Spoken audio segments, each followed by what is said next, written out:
You are going to be so happy that you stopped by to check out Media Champions today. I'm your host, Mary Trace Griffin in Atlanta. We're going to go to Los Angeles today because special treat just for you.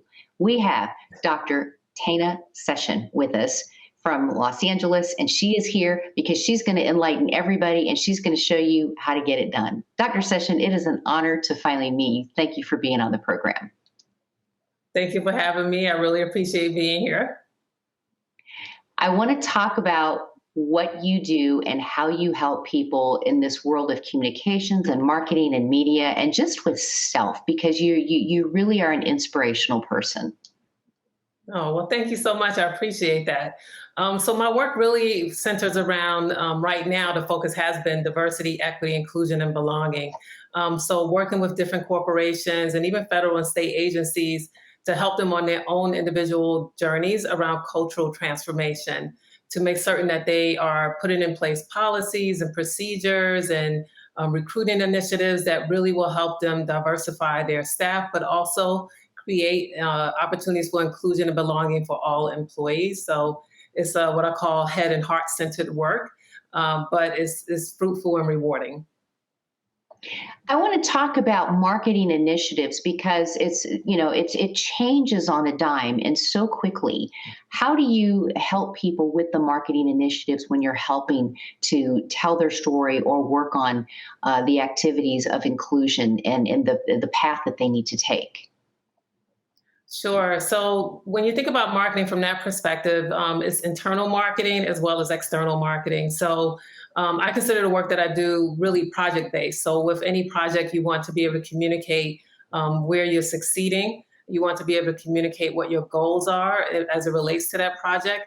And I encourage my clients to do so from an internal perspective. So employees are going along on the journey with them as the work is being done, even if they don't necessarily feel or see a difference as it relates to diversity, equity, inclusion, and belonging, but at least they know that the focus is still there.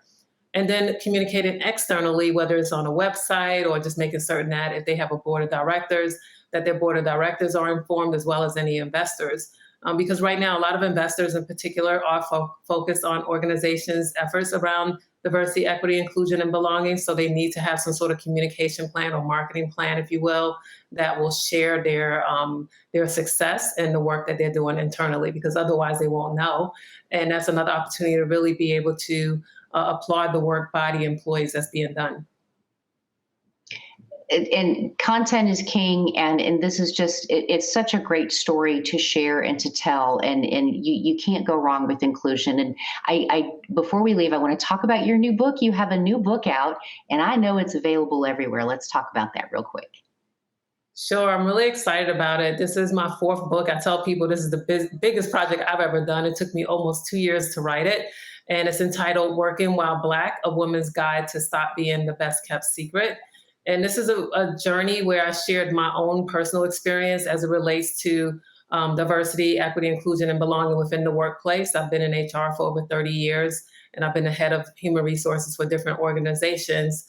And through this book, I was able to share what those experiences were like for me, both good, bad, and indifferent.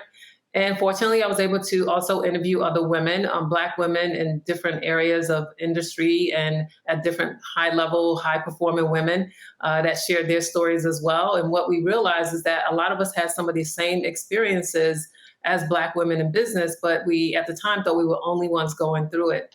And so what we did was we were able to provide strategies for women of color, to be able to navigate the corporate world, even the entrepreneurial world, for themselves by using the lessons that we learned as a foundation.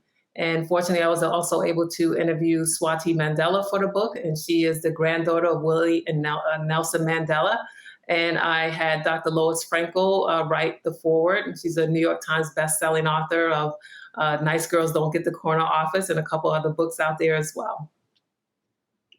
You have got to be one of the strongest women I've ever met. It has been such a pleasure to finally meet you. This just made my day. I can tell everybody I interviewed Dr. Session today.